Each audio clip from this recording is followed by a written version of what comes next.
झारखंड वासियों को वैसा हक नहीं मिल पाया, चाहे शैक्षणिक तौर पे हो, चाहे सांस्कृतिक तौर पे हो, सामाजिक तौर पे हो। उस स्तर पे आप डिफरेंस देखिएगा। हम लोग गांव-गांव क्षेत्र में जाते हैं तो देखते हैं वो डिफरेंस है, और वही कहीं ना कहीं हम लोगों को प्रेरणा देता है कि हम लोग अपने मातृभूमि के लिए लड़ाई लड़ें लोकतांत्रिक तरीके से। अभी भी जाकर अभी शहर में हम लोग हैं तो हम लोग बोल रहे हैं कि बहुत विकास हुआ। आप ग्रामीण क्षेत्रों में जाइए, वहाँ देखिए कितने झारखंड में कितना बदलाव आया है। चाहे वो शिक्षा के स्तर पे देखिए, चाहे स्वास्थ्य के स्तर पे देखिए, चाहे वो इंफ्रास्ट्रक्चर के स्तर पे देखिए, कितना रोड बना हुआ है। तो उस है युवाओं को मैं एक संदेश भी देना चाहूँगा कि अपने मातृभूमि के प्रति वफादार होना है, अपने ज़मीन के प्रति वफादार होना है, अपने संसाधनों के प्रति वफादार होना है। इस चीज़ को समझना है। और 24 साल होने के बावजूद इस राज्य के बने हुए ये चीज़ को दोहराना क्यों पड़ रहा है? निश्चित तौर पे हमारे पूर्वजों को और वोकल होने की ज़रूरत थी, तब हम लोग और बेहतर झारखंड बना पाते। कि बिना आप अपने गांव से मोहब्बत किए आप देश से मोहब्बत नहीं कर सकते हैं। बिना अपने टोला से मोहब्बत किए आप देश से मोहब्बत नहीं कर सकते। इस चीज़ को समझना है। आपको मोहब्बत करने के लिए, अपने मातृभूमि से मोहब्बत करने के लिए आपको मुंबई जाने की ज़रूरत नहीं है। आप अपने झारखंड से मोहब्बत करते हैं तो आप देश से मोहब्बत कर रहे हैं।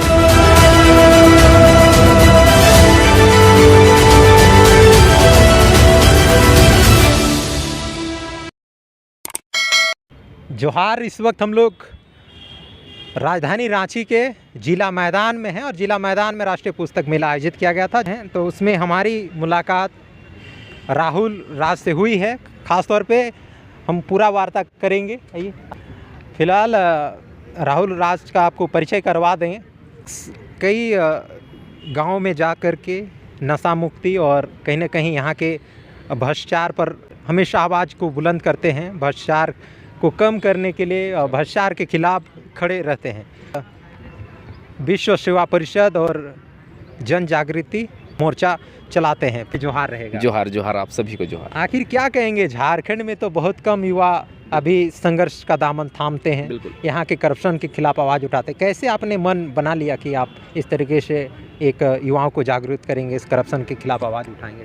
नहीं, देखिए, कारण है, उसका कारण है जी कि हमारा राज्य जो है, झारखंड जो है, ये बहुत संसाधनों वाला राज्य है। बहुत संसाधन यहाँ पे है, बहुत मिनरल्स है यहाँ पे, लेकिन कहीं ना कहीं उस स्तर पे हमारे झारखंड वासियों को वैसा हक नहीं मिल पाया, चाहे शैक्षणिक तौर पे हो, चाहे सांस्कृतिक तौर पे हो, सामाजिक तौर पे हो। उस स्तर पे आप डिफरेंस देखिएगा। हम लोग गांव-गांव क्षेत्र में जाते हैं तो देखते हैं वो डिफरेंस है, और वही कहीं ना कहीं हम लोगों को प्रेरणा देता है कि हम लोग अपने मातृभूमि के लिए लड़ाई लड़ें लोकतांत्रिक तरीके से। तो क्या यही कारण रहा कि यहाँ पर तो फैक्ट्री तो बस रहा है लेकिन रोजगार नहीं मिल पा रहा? क्या यही सबों के कारण आपको मजबूर कर दिया है लोगों के बीच जाने के लिए, लोगों के साथ खड़े रहने के लिए? नहीं, बिल्कुल। देखिए, कारण है वही तो मैंने पहले भी बताया कि हमारा राज्य इतना संसाधन होने के बावजूद हम लोगों को क्या मिला? उस स्तर पे नहीं मिला जी। जितना दोहन हमारे ज़मीन का हो रहा है उस स्तर पे हम लोगों को मिल रहा है क्या? ये पूरे झारखंड का बात मैं बता रहा हूँ। हम लोग ग्रामीण स्तर पे मैं जाता हूँ, व्यक्तिगत स्तर पे मैं अभियान चलाता हूँ, शिक्षा को लेके, अत्यधिक नशापान को लेके मैं अभियान चलाता हूँ, विभिन्न समस्याओं को लेकर उठाता हूँ। तो हम लोग डिफरेंस देखते हैं कि जो डिफरेंस यहाँ पे आप देखिएगा कि उस स्तर पे झारखंड के लोग को नहीं मिला। चाहे वो शिक्षा देखिए, आप अभी भी देखिएगा, रोज़ आप लोग भी देखते होंगे पेपर में, अभी भी खटिया में लाश को ले जा रहा है, खटिया में पेशेंट को ले जा रहा है। तो उसका कारण क्या है? स्वास्थ्य सुविधा बिल्कुल नहीं है उस प्रखंड में, उस गाँव में। तो निश्चित तौर पर ये सरकार की जिम्मेदारी बनती है, और केवल मेरे से नहीं होगा। तो क्या कहेंगे, यहाँ की सरकार बदलती है लेकिन यहाँ की व्यवस्था नहीं बदलती है? उसका कारण है जो यहाँ के लोग हैं, जो झारखंड के लोग हैं, उनको अपने हक अधिकारों के प्रति जागरूक होने की ज़रूरत है। कितने लोग जागरूक हैं अपने हक अधिकार के प्रति? इस चीज़ को समझना है। लोग एग्ज़ाम देते हैं, बेशक पास होते हैं, अपना नौकरी ग्रहण करते हैं और अपना घर में बस जाते हैं। आपका याद रखना है कि आप लोगों का धर्म बनता है, दायित्व बनता है, समाज के प्रति भी आप लोग उत्तरदायी हैं। इस चीज़ को समझना है एक एक झारखंडी को, तभी हम लोग बेहतर झारखंड और बेहतर हिंदुस्तान बना सकते हैं। तो कि आवाज़ उठाने के लिए जागरूक होना पड़ेगा, जागरूक होने के लिए शिक्षित होना पड़ेगा। कितने लोग शिक्षित है उस स्तर पे? आप अभी भी देख रहे हैं, अभी शहर में हम लोग हैं तो हम लोग बोल रहे हैं कि बहुत विकास हुआ। आप ग्रामीण क्षेत्रों में जाइए, वहाँ देखिए कितने झारखंड में कितना बदलाव आया है। चाहे वो शिक्षा के स्तर पे देखिए, चाहे स्वास्थ्य के स्तर पे देखिए, चाहे वो इंफ्रास्ट्रक्चर के स्तर पे देखिए, कितना रोड बना हुआ है। तो उस स्तर पे डिफरेंस है, उस स्तर पे काम नहीं हुआ है। और उसी का कारण है कि अभी मैं गाँव में हम लोग जाते हैं तो देखते हैं कि अभी भी बेसिक एजुकेशन लेने के लिए अभी भी झारखंड के लोग तरस रहे हैं। तो ये चीज़ गलत है। विभिन्न सरकारों का जिम्मेदारी होता है कि कम से कम काम करे जनहित में। उस स्तर पे काम नहीं हुआ है बेशक। बिल्कुल, जिस तरीके से काम होना चाहिए वो नहीं हुआ है। फिलहाल झारखंड राज्य के 25 साल हो गए और हमेशा कहीं ना कहीं हर 5 साल में यहाँ सरकार जब चुनाव आता है तब पूरे मंत्री, यहाँ के मुख्यमंत्री सब एक्टिव हो जाते हैं, लेकिन बाद में जीतने के बाद साइलेंट मोड में हो जाते हैं। आखिर ऐसा क्यों करते हैं? देखिए, इसका कारण साइलेंट मोड की। देखिए, कोई भी अपने स्तर से काम करता है। बिल्कुल बेशक कोई संवैधानिक पद में है, उसकी गरिमा होती है, उसका सम्मान होना चाहिए। लेकिन हम ये बोलना चाहते हैं कि कोई सामाजिक राजनीतिक दायित्व में है तो उसका बेसिक कर्तव्य होता है समाज के प्रति उनको उत्तरदायी होना पड़ेगा। अकाउंटेबिलिटी झारखंड में नहीं है उस स्तर पर, और केवल हम पॉलिटिशियंस को ही, केवल राजनीतिज्ञों को ही केवल हम लोग दोषी नहीं बोल सकते हैं। यहाँ पे जो बेसिक इंफ्रास्ट्रक्चर है एडमिनिस्ट्रेशन का, उस चीज़ को समझना पड़ेगा। कितने लोग उत्तरदायी हैं अपने कर्तव्य के प्रति। नौकरी लग रहा है, पूरी तरीके से करप्शन पे लिप्त हैं, जब तक वो पकड़ाते नहीं हैं, नज़र में नहीं आता है। तो इस चीज़ को समझना पड़ेगा एक एक व्यक्ति को। ये कोई एक व्यक्ति का जिम्मेदारी नहीं है, एक संगठन का जिम्मेदारी नहीं है। एक एक झारखंड के लोगों को समझने की ज़रूरत है। होना, जागरूक होना और अपने हक अधिकार के प्रति मांग उठाना, दोनों में डिफरेंस होता है। समझना पड़ेगा, लोकतांत्रिक तरीके से अपने अधिकारों को समझना पड़ेगा और मांग को उठाना पड़ेगा। जागरूक आप हैं, रूम में आप घुसल हैं, रूम में आराम कर रहे हैं, तो कोई जागरूकता, कोई फ़ायदा नहीं है। जब तक आप अपना मांग को नहीं उठाते हैं तब तक हमारा झारखंड एक मजबूत राज्य नहीं बन सकता। मेला में है तो पुस्तक मेला में आपने वार्ता में भी कुछ देर पहले कहा कि यहाँ पर जो भीड़ दिखनी चाहिए क्योंकि वो नहीं दिखी। आखिर ऐसा क्यों? उसका कारण है जब तक, याद रखिए, कोई भी क्रांति होता है, कोई भी बदलाव होता है सकारात्मक, तो बिना साहित्य के नहीं होता है। युवाओं को साहित्य को समझना पड़ेगा, पढ़ना पड़ेगा।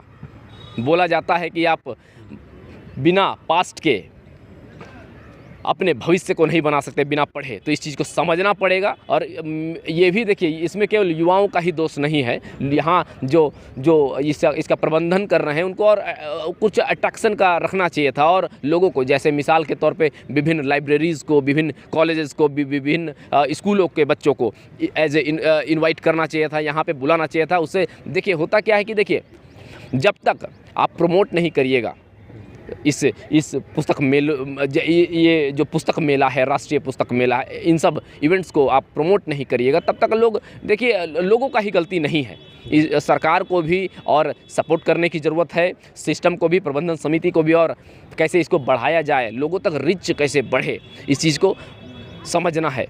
बिल्कुल जी, एक अच्छी बातें कही है। कहीं ना कहीं पुस्तक मेला में इसको प्रमोट किया जाता तो कहीं ना कहीं यहाँ के जो स्कूलों के छात्रों को लाया जाता तो किताबों के प्रति जुड़ाव महसूस होता। वे जानते कि पूरे देश में यहाँ के भाषा, सभ्यता, यहाँ के संस्कृति, विरासत और क्या इतिहास है, उसके चीज़ों, यहाँ के स्टूडेंट्स को तो बिल्कुल अट्रैक्ट करना चाहिए, क्योंकि हम लोग जानते हैं छात्र जो वो झारखंड का भविष्य है, पूरे देश, हमारे देश का ही भविष्य है। देखिए, झारखंड का भविष्य है, दैट मीन्स कि वो देश का ही भविष्य है। मैंने पहले भी ये चीज़ को बताया है कि बिना आप अपने गांव से मोहब्बत किए आप देश से मोहब्बत नहीं कर सकते हैं। बिना अपने टोला से मोहब्बत किए आप देश से मोहब्बत नहीं कर सकते। इस चीज़ को समझना है। आपको मोहब्बत करने के लिए, अपने मातृभूमि से मोहब्बत करने के लिए आपको मुंबई जाने की ज़रूरत नहीं है। आप अपने झारखंड से मोहब्बत करते हैं तो आप देश से मोहब्बत कर रहे हैं। इस चीज़ को समझना है। और मैंने यहाँ ये भी देखा कि खासकर झारखंडी कहानियों को, जो इतिहास है, झारखंड से जुड़ा हुआ इतिहास है,